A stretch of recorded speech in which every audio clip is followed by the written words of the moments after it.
안녕하세요. 오늘은 부부 생활을 하면서 한 번쯤 상상해 볼 법한 그런 기막힌 일을 겪으신 사연자분께서 이 일을 어떻게 헤쳐나갔는지 그 절절한 사연 함께 들어보겠습니다. 어떤 사연인지 궁금하시죠? 그럼 오늘의 사연 시작해 볼게요. 저는 톡톡사연 한이입니다.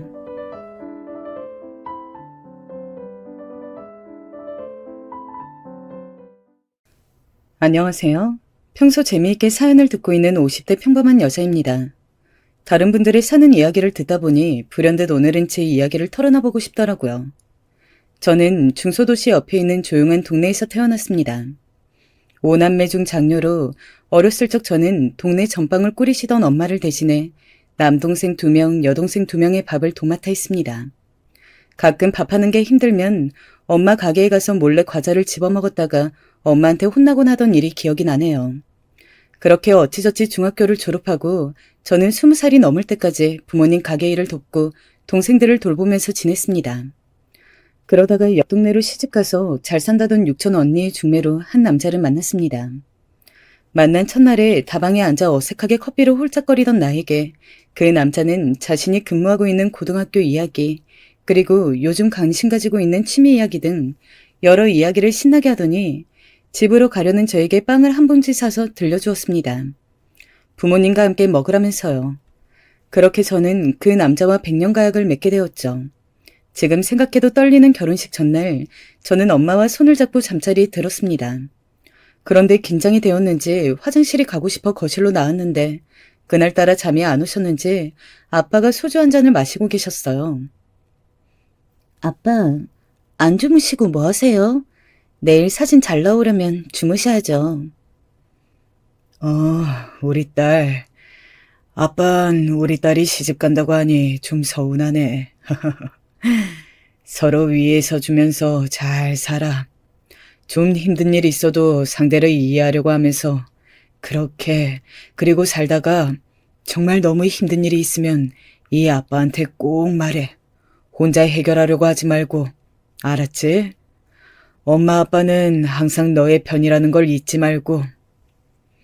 아빠, 저 행복하게 잘 사는 모습 꼭 보여드릴게요. 그렇게 저는 아빠의 든든한 응원을 마음에 새긴 채 한 가정의 안주인이 되었습니다. 저는 그 사람의 솔직하고 소박한 성격, 그리고 선생님이라는 직업답게 학생들을 항상 애정을 가지고 대하는 점이 좋았어요.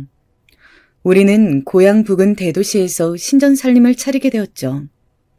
그러다 결혼하고 2년 만에 아이가 들어섰어요. 그때가 제가 29살 때였습니다. 처음에 아이가 들어선 줄도 모르고 속이 안 좋다고 약도 먹고 그랬는데 나중에 임신이라는 이야기를 듣고 뱃속의 아기에게 어찌나 미안하던지요. 그 후로는 태교에 좋다는 것들을 나름 하면서 신경 써서 임신 기간을 보냈습니다. 산고의 고통을 겪고 자연분만을 하면서 다시는 아이를 낳지 않겠다고 다짐했건만 저는 결국 2년 후 둘째까지 낳았습니다. 둘째는 듬직한 첫째 아들과 달리 아주 예쁜 딸이었어요. 갓 태어났을 때 피부가 아주 빨갰는데 그 모습을 보신 친정어머니가 피부가 하얀 예쁜 아기라고 이야기하셔서 아, 피부가 빨간 게 나중에 하얘지는 거구나 했던 기억이 납니다. 그렇게 저는 평탄하고 소박하게 저의 30대를 남편과 보닥거리며 아이 둘을 키우면서 살았습니다. 다만 남편이 고3을 연달아 맡으면서 야간 자율 학습을 하네 뭐네 하면서 저녁을 함께 먹는 일이 드물었기 때문에 항상 혼자 애 둘을 건사하느라 힘들었죠. 그래도 가끔 가출한 학생을 잡으러 가기도 하고 학생들 대학 보내는 일에 자기 일처럼 열심인 남편의 모습을 보면서 남편이야말로 진정한 교육자의 마음으로 학생들을 가르치는구나. 그런 좋은 일 하는데 내가 가정을 잘 건사하고 남편이 신경 쓰지 않게 내조를 잘해야겠다. 그런 마음으로 저는 그 세월을 견뎠습니다. 어떤 정신으로 아이들을 키웠는지 정신없는 나날들이 반복되던 그때 집안에 큰일이 닥쳤습니다. 바로 시어머니가 대장암 진단을 받으신 일이었죠. 어머님은 2달 전부터 대변에 피가 나왔는데도 병원을 가지 않고 계시다가 복통이 계속되자 그제서야 병원으로 가서 암 진단을 받게 되셨습니다. 당연히 남편과 남편 형제들은 난리가 났죠. 어머니를 어느 지역 병원에서 모시냐부터 시작해서 모두가 잔뜩 예민해져 있었습니다. 처음에 남편은 내가 장남이니 내가 엄마를 모시겠다고 무작정 집으로 어머님을 모시고 왔습니다. 저는 솔직히 좀 부담스러웠지만 아프신 양반이 오신다는데 안 된다고 할 수도 없는 노릇이고 저도 걱정이 되었기 때문에 군말 없이 남편의 뜻을 따라주었습니다. 그런데 병원에서 잘못하면 대변 주머니를 차야 될 수도 있다고 겁을 주는 것이었어요. 혹시 그런 말 들어보셨나요? 서울 쪽 병원하고 지방 병원하고 10년은 기술이 차이 난다는 말요. 저는 그런 이야기를 들은 적이 있어 남편에게 조심스럽게 말을 꺼냈습니다. 저기 여보, 우리 서울 쪽에 있는 도련님네의 어머니를 모시면 어때요? 뭐라고? 그게 무슨 소리야, 당신? 서울 쪽에 큰 병원이 훨씬 의술이 뛰어난데 굳이 지방의 대학병원에 모시는 게 맞을까요? 서울 쪽서도 대변 주머니 이야기를 하는지 한번 그쪽 병원으로 가봐요, 우리. 당신 지금 혹시 당신이 엄마 간호하기 싫어서 이러는 거야? 동생네한테 떠넘기려고? 남편은 다짜고짜 저의 말을 안 좋게만 받아들이면서 화를 냈습니다. 저는 어이가 없었지만 차분히 설명을 했어요. 아니, 어머님 입장에서 수술하고 대변 주머니를 차고 계셔야 하는 거하고 안 해도 되는 거하고 앞으로 살아갈 인생이 얼마나 많이 달라지겠어요? 더 좋은 병원에 가서 더 좋은 방법이 있나 찾아보자는 건데 그게 그렇게 화만 낼 일이에요? 내가 나 좋다고 이런 소리 하는 것 같아요? 됐어. 장남인 내가 어머니 모실 거야. 그렇게 알아. 남편은 제 말을 끝까지 고깝게 듣더니 자리를 박차고 나가더군요. 평소에는 똑똑하고 이성적인 사람인데 어머니가 평창으시니까 자기 생각에만 빠져서 남의 말은 전혀 듣지 않는 사람이 되어 있었습니다. 저는 이대로는 안 되겠다 싶어서 도련님들께 제 의견을 좋게 말씀드렸어요. 그러자 서울에 살고 있었던 둘째 도련님과 셋째 도련님이 안 그래도 서울 아산병원에 예약을 해봐야겠다고 생각했다며 서울 쪽에 한번 진료 받아보자고 하시더라고요. 그렇게 남편은 계속 화를 냈지만 결국 도련님들의 설득으로 어머님은 서울 아산병원으로 가서 진료를 받았고 그 결과 수술은 해야 하지만 대변 주머니까지는 안 차도 된다는 대답을 들었습니다. 확실히 지방 병원하고 결론이 달랐습니다. 그래서 어머님은 서울 도련님들과 동서들이 건사하기로 결정이 되었죠. 그리고 어머님은 무사히 수술을 받고 항암 치료를 하셨습니다. 수술은 예후가 좋았고 겨우겨우 저와 가족들은 한시름을 놓았죠. 그런데 문제는 남편이었습니다. 남편은 원래 술을 좋아하던 사람인데 어머니 문제로 저와 다투었던 일을 술만 취하면 꺼내어 빈정대고 비꼬기 시작했습니다. 글자 그대로 시비를 거는 거죠. 당신이 최고 잘났지? 남편이 말이야. 엄마를 모시겠다고 하는데 며느리가 돼가지고 말이야. 그게 할 말이야? 갑자기 또 무슨 소리예요? 말 좀 해보란 말이야. 남편을 무시해도 정도라는 게 있는 거야. 술 취했으면 제발 잠이나 자요. 이런 식으로 항상 술만 취하면 자고 있던 저를 깨워서 시비를 거는 것이었습니다. 저는 정말 진저리가 났습니다. 왜 이렇게 유약하고 자신의 감정만 중요한 것인지. 거기다 제 남편에게는 아주 큰 문제가 있었습니다. 바로 유흥을 좋아한다는 거였죠. 학교 교사도 공무원인데 남편은 동료 교사들과 여자가 있는 술집이나 노래방을 다녔습니다. 저 같으면 전날 그런 데 가서 놀고 다음날 학생들 얼굴을 부끄러워서 못 볼 것 같은데 남편은 거기에 대해서는 아주 뻔뻔하더군요. 그냥 남자가 하루 놀 수도 있는 거지 그렇게 큰 의미를 부여할 필요가 뭐가 있냐는 거였죠. 저는 너무 자존심이 상했습니다. 술에 취해서 술집 직원이나 여자에게 카드를 주면서 비번까지 말해 술값으로 몇백만 원을 결제해 오는가 하면 가끔 남편을 찾는 술집 여자 전화도 걸려왔어요. 여자로서 너무 자존심이 상하고 남편이 실망스러웠습니다. 그러나 가정주부인 제 입장에서 학교를 다니고 있는 애들을 저 혼자 건사하며 키우기가 무서워 저는 이혼을 하지 못하고 남편을 좋은 말로 달랠 수밖에 없었죠. 여보, 당신은 교육자인데 그런 식으로 여자까지 불러노는 것은 자제해야 하지 않겠어요? 같이 사는 내 입장도 좀 생각해 주시고요. 알았어. 그러게 왜 사람 속을 긁냔 말이야. 그런 말을 좋게 할 때면 남편은 듣기 싫다는 듯이 퉁명스럽게 대답할 뿐이었어요. 저는 아들과 딸이 이런 사실을 모르길 바라면서 혼자 모든 수모와 비참함을 견뎌내고 있었습니다. 그렇게 몇 년을 버티면서 가끔 남편이 술집에 다녀온 것 같아도 알아도 모른 척 버텼더니 속이 다 문드러졌는지 남편에게 정이 떨어졌는지 나중에는 그냥 같이 아이 키우고 사는 동업자라는 생각이 들더라고요. 그리 생각하고 관심을 끄느니 오히려 제 마음이 좀 편해짐을 느꼈습니다. 그 시기에 저는 동네 친한 언니의 권유에 따라 성당을 다니기 시작했어요. 확실히 종교는 사람 마음을 편안하게 해주는 점이 있었어요. 그렇게 저는 저대로 마음의 위안을 얻고 살아가고 있었죠. 아이들은 학교도 잘 다니고 성실해서 학년이 끝날 쯤 많은 상장을 받아왔어요.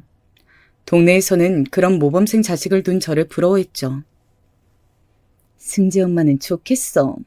항상 승재하고 혜준이가 학교상을 다 싹쓸이 하잖아. 대체 교육 비결이 뭐야? 에이, 비결은 무슨 그런 거 없어요. 그러지 말고 몰래 가해라도 시키는 거야? 이번에도 혜준이가 전교 1등 했다면서. 그냥 혜준이가 책을 좋아해서 그래요. 역시 아빠가 교사라 그런지 애들이 남다르다니까. 그렇게 저는 자식들 이야기에 웃음꽃이 피는 그저 자식들만 바라보고 사는 엄마였습니다. 차마 저를 부러워하는 많은 동네 애엄마 친구들에게 내 남편이 사실은 이런 사람이라고 말할 수 없었죠. 자존심이었냐고요? 아무래도 그런 마음도 있었죠. 그저 남들 눈에라도 행복한 여자로 보이고 싶었나 봅니다. 어차피 그렇게 보인다고 해서 진짜 내가 행복한 것도 아닌데 그만큼 그 당시에 제 마음이 건강하지 못했던 것 같아요. 막 중학생이 된 아들 녀석은 그런 저를 무척이나 걱정했습니다. 아들은 그냥 엄마 친구들한테라도 아빠가 속썩이면 상담도 하고 그냥 엄마 힘든 거 말하고 살라고 하면서 아빠가 술집 다니는 것에 대해 아주 부정적으로 생각하고 항상 제 편에서 화를 냈었죠. 저는 예민한 사춘기 시기에 좋지 않은 모습을 보이는 것 같아 마음이 아팠지만 눈치 빠른 녀석이 다 알고 물어보는데 계속 모른 척 할 수만도 없어 어느 때부터인가 아들을 의지하면서 살았어요. 그러던 어느 날 밤이었습니다. 모임이 있다고 하더니 남편은 새벽 1시가 다 되어가도록 집에 들어오지 않았어요. 저는 오늘 또 술집 여자한테 갔나 보다 그런 느낌이 들었습니다. 보통 때 같으면 그냥 잤을 텐데 그날은 어쩐지 전화를 해보고 싶었어요. 그래서 저는 남편한테 전화를 걸었습니다. 여보세요? 여보, 어디예요? 언제 들어와요? 그때였습니다. 옆에서 여자 목소리가 들리는 거였어요. 아줌마, 그냥 주무세요. 남편 여기 잘 있어요? 그러고는 웃음소리가 들리고 전화가 뚝 끊기는 것이었어요. 저는 대놓고 술집 여자의 목소리를 듣는 것은 이번이 처음이라 등골이 쭈뼛하면서 너무 당혹스러웠습니다. 그리고 술집 여자가 나에게 모욕을 줬다는 사실에 갑자기 속에서 천불이 나는 것 같았어요. 그래서 마침 잠에서 깨서 화장실을 가려고 하던 아들에게 잠깐 집 근처 유흥가에 아빠를 찾으러 오겠다고 말했죠. 오늘 무슨 짓을 해서라도 나한테 그런 소리를 한 여자 얼굴을 보고 머리채라도 뜯어야겠다는 생각이 들었습니다. 그러자 아들은 저를 바라보더니 말했어요. 엄마, 나도 같이 갈게요. 엄마는 힘이 약한 여자인데 혼자 술집 골목으로 가서 어쩌려고 그래요. 같이 가요. 아들은 비록 중학교 2학년이었지만 덩치가 큰 남편을 닮아 벌써 어디 나가면 고등학생이냐고 할 정도로 키가 컸습니다. 저는 아들의 말에 망설이다가 알겠다고 하고 아들과 함께 집을 나섰습니다. 딸은 아무것도 모른 채 자고 있었죠. 집 부근 번화가에 도착해 저와 아들은 다짜고짜 술집으로 들어가서 남편을 수소문하기 시작했습니다. 아들도 씩씩하게 우리 아빠 못 봤냐고 하면서 술집을 헤집고 다니더군요.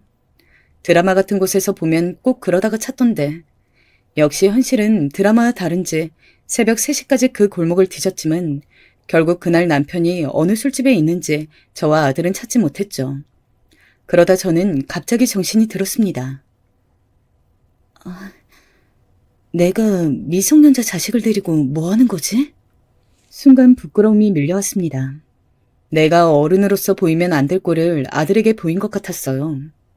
그 술집 여자를 찾아 혼내주고 싶다는 생각에 취해서 아직 어린 아들을 이런 곳에 데리고 오다니. 저는 간신히 아들을 설득해 집으로 돌아왔습니다. 그리고 다시는 아빠가 술을 먹는다거나 여자가 있는 것 같다는 등 아들이 상처 입을 만한 이야기는 아들에게 하지 않았어요. 남편은 날이 갈수록 뻔뻔해졌습니다. 지친 제가 술집에 가는 걸로 별 이야기를 안 하자 어차피 돈 벌 능력도 없으면 이혼 못하겠지 싶었는지 대놓고 술집 여자와 연락을 주고받고 친구들과 허구한 날 술집에 가는 것이었습니다. 저는 마음속으로 이렇게는 도저히 못 살겠다는 생각이 들어 이혼을 염두에 두기 시작했습니다. 변호사 사무실에 가서 상담을 받으니 변호사가 이렇게 말하더군요. 이혼을 하고 싶은데요. 혹시 폭력이나 바람 같은 결정적인 사유가 있으신가요? 바람이요. 증거는 있으세요? 확실하게 스킨십하는 사진 등의 증거가 있으시면 아마 위자료를 많이 받으실 수 있을 겁니다. 그리고 경제력이 있으셔야 해요. 재산 분할할 때나 가정 기여도를 따질 때 경제력을 중요하게 보거든요. 저는 그 부분에서 할 말이 없었습니다. 경제력. 저는 돌아오는 버스 안에서 골똘히 생각을 했어요. 어쩌면 결혼하고 나서 내가 그렇게 무시를 당하고 남편이 바람을 피면서도 그렇게 유세를 떨었던 것이 경제력 때문이었구나 하는 생각요. 돈을 벌 수 있는 능력을 그렇게 법적으로 크게 보는구나. 내가 직업이 없기 때문에 얕잡아 보였을 수도 있겠다. 그런 결론에 도달하자 뭔가 직업을 가져야겠다는 생각이 들었습니다. 그리고 바람으로 위자료를 받아내기 위해서도 증거가 부족하다는 생각이 들었습니다. 저는 당분간 증거를 더 모으기로 했어요. 그리고 미루어두었던 젊은 날의 꿈을 다시 떠올렸습니다. 원래 제 꿈은 일본인들을 상대로 여행사를 하는 것이었거든요. 그래서 어릴 적에 비록 대학은 못 갔지만 일본어 공부를 열심히 하고 학원도 다녔더랬죠. 저는 이혼을 할지도 모르니 다시 공부를 시작해야겠다고 마음을 먹었습니다. 그리고 이제 더 이상 사춘기에 접어든 아들에게 이런 내색을 하지 않아야겠다는 생각을 했어요. 딸은 상황을 잘 모르고 있었지만 아들은 아버지가 술집 여자와 놀곤 한다는 것을 이미 알고 있었고 그 일을 알게 된 뒤로 통 아빠에게 마음을 주지 않는 듯 했습니다. 같이 밥을 먹는 자리에서도 아빠가 말을 시키면 대답도 하질 않고 무시를 한다거나 단답형으로 말을 하고 아빠와 눈을 맞추려고도 하지 않았어요. 저는 저에게는 미운 남편이지만 그렇다고 자식인 아들과 아버지인 남편이 서로 반목하기를 원하지 않았기 때문에 그 부분이 많이 걱정이 되었습니다. 그러던 중 제가 위경련으로 쓰러지는 일이 발생했습니다. 때는 5월 어린이날을 낀 주말이었어요. 아이들이 놀이동산을 가고 싶다고 해서 근처 제법 큰 규모의 놀이동산에 미리 다 표를 끊어둔 상태였는데 남편이 갑자기 오늘 같이 못 가겠다는 거였습니다. 저는 운전도 못하는데 말이죠. 여보, 나 운전도 못하는데 그럼 애들 둘이 데리고 어떻게 놀이동산까지 가? 미안해 여보. 학교에서 급한 연락이 와서 나 좀 들어가 봐야 될 것 같아. 미안. 남편은 야속하게 그렇게 우리 가족을 내버려두고 나가버렸어요. 저는 어쩔 수 없이 처가에 살고 있는 막내 동생에게 연락을 했습니다. 제 막내 동생은 저와 10살 넘게 나이가 차이나는 총각이었거든요. 동생은 경찰 공무원으로 주말에 근무가 있는 날도 많았는데 다행히 그 주말은 쉬는 날이라고 하더군요. 그래서 저는 동생 차를 얻어 타고 겨우 아이들과 어린이날 기념 놀이동산을 갈 수 있게 되었죠. 동생 차를 얻어 타고 놀이동산을 향해 신나게 아이들이 기구를 타는 것을 보고 있는데 갑자기 문자가 왔습니다. 제 고등학교 동창 선영이었죠. 하도 오랜만에 연락이라 반가운 마음에 저는 선영이가 보낸 문자를 열었는데 선영이가 뜬금없이 무슨 사진을 보낸 거였어요. 저는 무슨 사진인가 싶어서 사진을 제대로 보지 않고 전화를 걸었습니다. 여보세요? 선영아, 어쩐 일이야? 그게 내가 어딜 놀러로 왔는데. 놀러 갔어? 나도 애들하고 놀이동산 왔는데. 그런데 갑자기 무슨 사진 보낸 거니? 아니, 그게 내가 뭘 좀 봤거든? 사진 좀 자세히 봐봐. 보고 네가 판단해. 친구는 갑자기 알 수 없는 소리를 늘어놓으며 전화를 끊었습니다. 그리고 자세히 살펴본 사진, 저는 제 눈을 의심했습니다. 그것은 분명히 남편의 모습이었습니다. 남편이 다른 여자와 어깨동무를 하고 호텔 입구로 들어서는 모습이었어요. 남편은 여자의 어깨 위에 손을 올려 감싸고 있었고 여자는 남편의 허리에 손을 감고 있었습니다. 저는 너무 당황해서 온몸이 부들부들 떨리고 머리가 아파왔습니다. 바람을 핀다고는 생각했지만 그 사진을 직접 눈으로 보자 만감이 교차했습니다. 혹시나 다른 사람은 아닐까 고민해봤지만 분명히 나갈 때 입고 갔던 하늘색 체크셔츠는 남편의 옷이 맞았습니다. 단지 그 기막힌 상황에서 제가 궁금했던 것은 저번에 저한테 그만 잠이나 자라고 조롱했던 그 여자가 사진 속의 그 여자인지 아니면 저 여자는 또 다른 여자인지 그게 궁금하더군요. 그리고 무엇보다 정말 화가 났던 것은 제가 싫어서 바람을 피는 것은 그렇다 치고 아이들이 한 달 전부터 어린이날에 놀이동산 가고 싶다고 소은이라고 노래를 불렀는데 그걸 잘 알고 있으면서 당일에 못 가겠다고 하고는 여자랑 바람을 피러 갔다는 사실이었습니다. 아무리 상간녀가 좋아도 자식은 챙겨야 하는 거 아닌가요? 저는 즐겁게 노는 아이들을 바라보며 애써 억지 웃음을 지었습니다. 그러다가 갑자기 배가 뒤틀리는 듯한 고통을 느껴 허겁지겁 화장실로 달려갔죠. 말로만 듣던 위경련이 일어난 것 같았습니다. 마치 누가 칼로 배를 쑤시는 것처럼 아랫배 위쪽이 계속 아파왔습니다. 저는 잠시도 가만히 있을 수 없을 정도로 심한 통증이 와서 얼굴이 하얗게 된 채로 식은땀을 뻘뻘 흘리며 화장실 칸안에서 발버둥을 쳤습니다. 누군가 밖에서 제가 버둥대는 소리를 들었는지 화장실 문을 두드리기 시작했습니다. 저기요, 괜찮으세요? 어디 아프신 거예요? 여기 119 좀 불러주세요. 그렇게 저는 정신을 잃고 말았죠.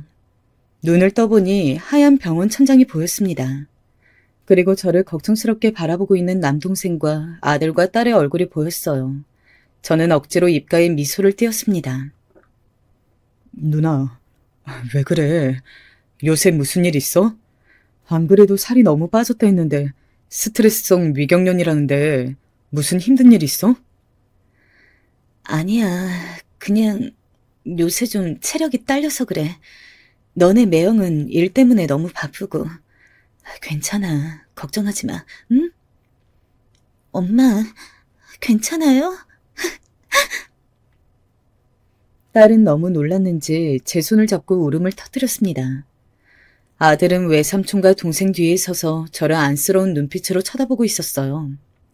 저는 그런 아들을 보면서 눈가에 고인 눈물을 훔쳐내고 애써 웃어 보였습니다. 아들은 고개를 숙이면서 한숨을 쉬더군요. 저는 아들에게 어쩐지 제 속을 들킨 것만 같아 마음이 좋지 않았어요. 오늘은 어린이날인데 오늘 하루만이라도 항상 내 걱정을 하는 아들이 그저 자신의 나이답게 행복하게 즐겁게 보내길 바랐는데 저는 너무도 부족하고 또 부족한 엄마였습니다. 그렇게 며칠이 지났어요. 어린이날 밤늦게 돌아온 남편은 또 혀 꼬부라진 소리로 저에게 시비를 걸어댔죠.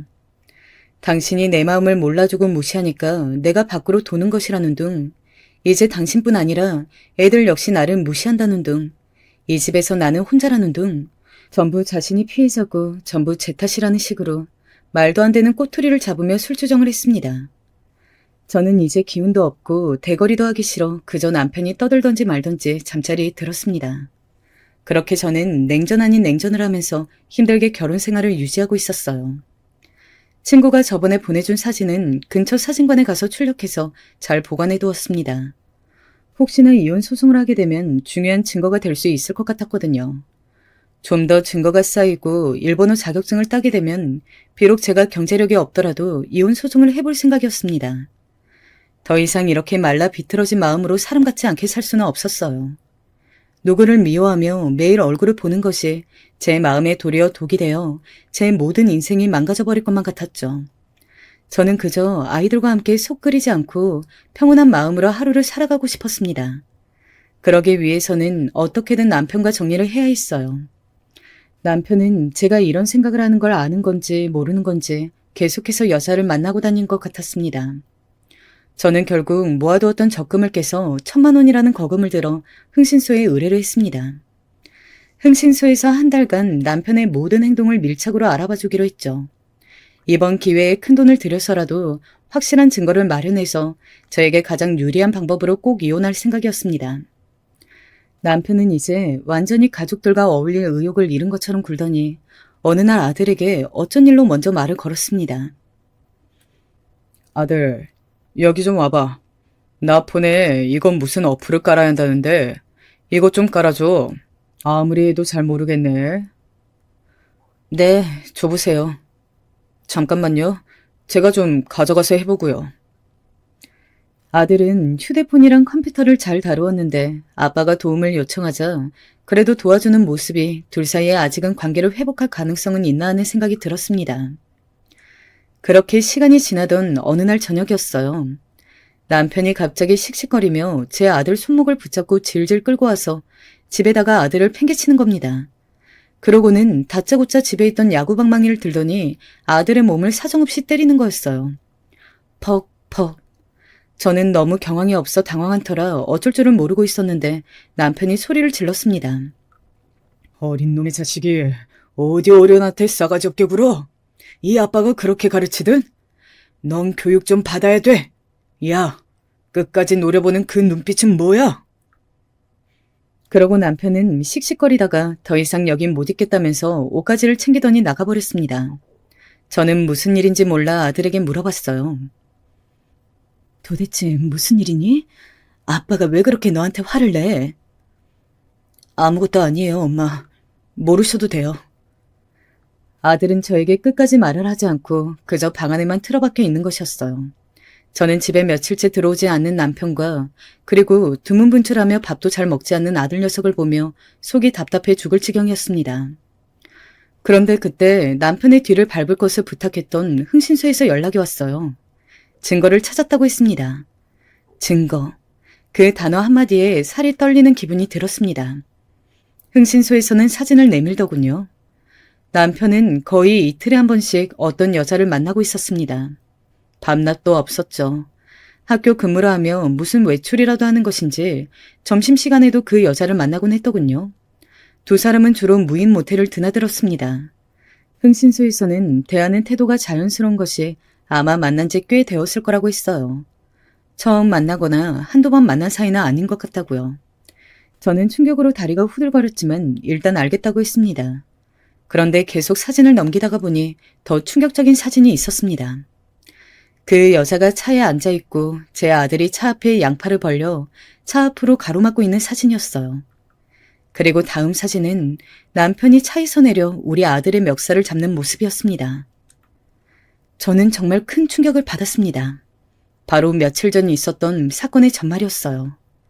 아들이 어떻게 알아냈는지 남편이 바람피는 현장을 찾아갔고 그 여자의 차 앞으로 가로막았고 화가 난 남편이 제 아들을 때린 것이었습니다. 어떻게 자기 친자식한테 이럴 수가.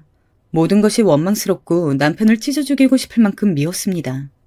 여자한테 미쳐서 결국 자기 아들까지 외면하다니. 어떻게 우리 아들한테 생전 한 번도 안 하던 손찌검을 하고. 저는 그 길로 집으로 돌아가서 방 안에 있던 아들에게 물었습니다. 승재야, 이리 좀 나와보렴. 너 며칠 전에 아빠가 그 아줌마랑 있는 거 본 거지? 순간 아들의 눈동자가 흔들리는 것을 저는 보았습니다. 엄마가 그걸 어떻게? 너 대체 혼자 아빠가 그 여자를 만나는 걸 어떻게 알고 찾아간 거니? 응? 똑바로 이야기해. 제가 추궁을 하자 아들은 말없이 핸드폰을 보여주었습니다. 아들은 스마트폰이라는 새로운 폰이 도입되자마자 그걸 구입해서 각종 어플이며 여러 가지를 많이 알고 있었는데 아들은 당시에는 허용되고 있었던 커플끼리 서로 위치를 볼 수 있고 문자를 추적하는 어플을 아빠 폰에 깔아두었다고 했습니다. 지금은 보안상 문제로 사라진 어플이라고 하네요. 하여간 그때 남편이 핸드폰 문제를 해결 좀 해달라고 아들에게 부탁했을 때 그걸 아빠 폰에 몰래 깔아뒀다고요. 아빠가 어디서 뭘 하는지 알고 싶어서 그랬다며 아들은 저를 쳐다봤습니다. 아빠가 카드를 긁을 때마다 어디서 돈을 썼는지 자신의 폰으로 알람이 온다고 했습니다. 특정 모텔 이름이 계속되길래 그 앞으로 가보았다고. 거기가 주로 아빠가 데이트하는 장소 같았다고 아들은 저에게 힘들게 털어놓았죠. 저는 아들의 어깨를 부여잡고 눈물을 흘리며 흔들었습니다. 너 아직 미성년자야. 네가 왜 그런 데로 혼자 가? 이런 일은 어른들이 해결하면 되는 일인데 왜 네가 나서서 이렇게 마음고생을 하고 아빠한테 매까지 맞니? 엄마가 힘들어하니까 내가 도움이 되고 싶었어요. 아빠와 그 아줌마가 같이 있을 때 만나서 이제 우리 아빠 그만 만나라고 말하고 싶었어. 엄마, 근데 잘 안 됐어요. 아들은 결국 차분하게 말하다가 제가 계속 눈물을 흘리며 슬퍼하자 제 앞에서 대성통곡을 했습니다. 저는 이제 더 이상은 이 남자와 살 수 없겠다는 결론을 내렸습니다. 그리고 모든 바람핀 증거를 가지고 친정으로 가서 아버지에게 이 일을 말씀드렸습니다. 엄마, 아빠, 저 이혼해야 될 것 같아요. 애들 아빠가 오랫동안 만난 여자가 있는 것 같아요. 그 여자 때문에 우리 승재한테 손찌검까지 하네요. 저 도저히 몇 년을 참았는데 더 이상은 못 살겠어요. 살면서 힘든 일 있으면 힘이 되어주신다고 하셨죠. 엄마, 아빠, 절 이 지옥 같은 결혼 생활에서 제발 벗어날 수 있게 저한테 힘을 좀 보태주세요. 더 이상은 못 버티겠어요. 모든 상황을 다 들은 아버지와 어머니 그리고 동생들은 전부 한 목소리로 이혼하라고 저를 격려해 주었습니다. 그리고 막내 동생은 조카가 차 앞으로 가로막았는데 그 여자가 출발하려고 했다는 이야기를 듣고 이걸로 고소를 진행할 수 있다며 이 기회에 이혼을 하더라도 곱게 해주면 안 된다고 일단 고소장부터 넣으라고 했습니다. 그래서 저는 난폭운전으로 그 여자를 고소했죠. 그리고 정신적 피해 보상을 받아내기 위한 소송도 그 여자 앞으로 걸었습니다. 차에 번호가 찍혀 있었기 때문에 모든 것이 일사천리로 진행되었습니다. 남편 앞으로도 이혼 소송을 시작했죠. 돈이 몇 천이 깨지든 간에 저는 이번에 확실하게 모든 것을 걸고 이혼할 생각이었습니다. 며칠 후 여자가 소장을 받았는지 남편에게서 연락이 왔습니다. 저는 남편에게 우리 친정 식구들이 만나고 싶다고 하니 할 말이 있으면 친정집으로 오라고 했습니다. 남편은 고소 때문에 그 여자한테 압박을 심하게 받았는지 결국 그 뻔뻔한 낯짝을 쳐들고 친정까지 찾아왔더군요. 장인어른, 장모님, 안녕하셨어요. 뭔가 집사람과 오해가 있는 것 같은데 저희 둘이 나가서 이야기를 좀... 철석. 그때였습니다. 다짜고짜 아빠가 남편의 따귀를 때려버렸습니다. 이건 우리 승재 몫이다. 그리고 이건... 철석. 그동안 내 딸 마음 고생한 몫이다. 이서방, 너는 이제부터 죽은 목숨이야. 버러지 같은 놈. 매영, 아니, 이제 매영도 아니지. 정식으로 난폭운전으로 고소할 거고 그 여자 조만간 경찰서 나와야 할 거예요. 그리고 우리 누나 정신적으로 스트레스 받아서 위경련 때문에 응급실 간 거, 또 승재 때린 거 전부 법적으로 조치할 테니 그렇게 알고 계세요. 제가 말할 틈도 없이 제 친정 식구들은 남편에게 본때를 보여주고 있었습니다. 남편은 많이 당황한 듯이 뺨을 어루만지며 막내 동생의 뒤에 서 있는 제 팔을 끌어당기려고 했지만 막내 동생이 가만 놔두질 않았어요. 어딜. 지금 이 시간부로 우리 누나 옆에 얼씬도 하지 말아요. 안 그러면 스토커로 고소 진행할 거니까. 어디 경찰인 처남 상대로 한번 해볼 테면 해봅시다. 와이프 소중한 줄 모르는 이 개념 없는 새끼야. 그렇게 제 동생은 마치 무슨 영화에 나오는 경호원처럼 든든하게 저를 지켜주더군요. 그리고 마지막으로 힘없이 돌아서는 남편에게 아버지가 한마디를 하셨어요.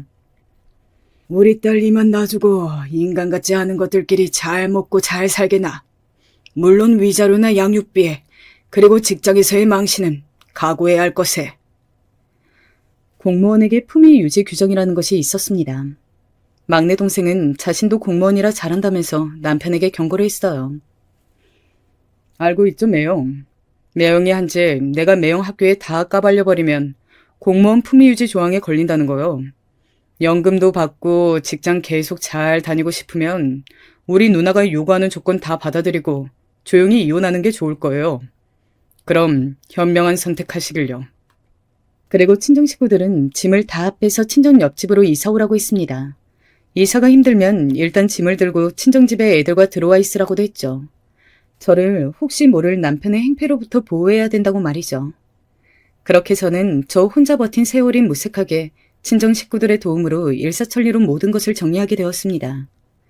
딸아이는 그간의 사정을 잘 모르고 있었던 터라 엄마 아빠가 이혼한다는 것을 힘들어했지만 제가 차분히 설득을 하고 또 오빠의 이야기를 듣고 난 후 다행히 저의 입장을 이해해 주었죠.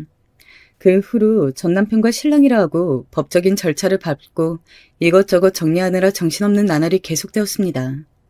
스트레스 지수가 가장 높은 사건이 가족의 사망 다음으로 이혼이라고 하더니 정말 그런 것 같았어요. 다시 떠올리고 싶지도 않은 구질구질한 과정들을 거쳐 저는 거의 1년을 끌고서야 모든 소송과 이혼의 종지부를 찍었습니다. 마침내 모든 것이 정리된 날 저는 혼자서 인적이 드문 바닷가로 갔습니다. 그리고 그동안 참았던 눈물을 쏟아냈죠. 처음 결혼을 하던 그 순간의 설렘과 그 사람을 멋진 선생님으로 생각하고 자기 일에 프로인 사람이라고 그 사람이 일에 집중할 수 있게 내가 모든 것을 감내해야 한다고 생각했던 시절. 그때의 행복한 나로 다시 돌아갈 수 없으리라는 생각이 저를 괴롭게 했습니다. 함께 자식을 공유하고 있는 사이인데 그 사람을 미워해야 한다는 것도 너무 무겁게 느껴졌죠. 그렇게 나를 아는 사람이 아무도 없는 곳에서 저는 미친 사람처럼 그렇게 저의 결혼 생활의 모든 응어리를 그 바닷가 모래더미 속에 파묻고 왔습니다. 그리고 남편에게서 분할받은 재산으로 아이들과 지낼 아파트를 마련하고 위자료로 받은 돈으로 작은 카페를 차렸습니다. 카페 한켠에는 일본어 공부를 위한 코너도 설치했죠. 이혼으로 정신없는 와중에도 저는 꾸준히 일본어 공부를 했거든요. 일본 여행 가이드를 하고 싶다는 꿈도 여전히 진행 중이었습니다. 저의 이런 활기찬 모습은 제 아들과 딸에게도 좋은 영향을 준 모양이었어요. 아이들은 제 생각보다 훨씬 씩씩하게 상황을 받아들여 주었고 잘 커주었습니다. 저는 비로소 억눌려 있었던 저 자신이 이제 자유롭게 활짝 피고 있는 것 같은 기분이 들었습니다. 그동안 뭘 위해서 그렇게 애를 쓰며 참고 살아왔는지, 세상은 넓고 이렇게 박차고 나오면 뭐든 내가 할 수 있는 일이 많은데 요즘은 블로그를 운영하면서 저와 같이 일본어에 관심을 가지고 있는 사람들과 서로 교류를 하고 있습니다. 하필 왜 일본이냐고요? 저는 사실 윤동주 시인을 좋아하거든요. 그런데 일본에 윤동주 시인이 유학했던 대학이 있다고 해서 사실은 언젠가 한번 그곳에 꼭 가보고 싶어서입니다. 거기에 비석도 있다고 하는데 거기 적힌 일본어를 제가 꼭 스스로 읽어보고 싶어서요. 그리고 제 마지막 꿈인 일본인을 대상으로 하는 여행사를 제가 운영하게 된다면 저는 한국에 관심을 가지는 일본인들에게 자랑스러운 한국의 문화를 알리고 또 그들이 잘못 알고 있는 역사적인 사실들을 꼭 이야기해주고 싶습니다. 아, 독도는 우리 땅이란 사실도 물론 함께요. 지금까지 제 인생에 일어났던 정말 고통스러웠던 사건을 말씀드렸는데요. 어떻게 들으셨는지 모르겠습니다. 어떤 분들은 이혼하지 말고 끝까지 버텼어야 한다고 안타까워하시겠고 또 어떤 분들은 진작 이혼했어야 한다고 하시겠죠? 그런데 저는 사람마다 자신만의 타이밍이 있고 그 순간에 스스로 견딜 수 있는 크기의 고통이 있다고 생각합니다. 그래서 아마 제가 용기를 내는데 오랜 시간이 걸린 것 아닐까요?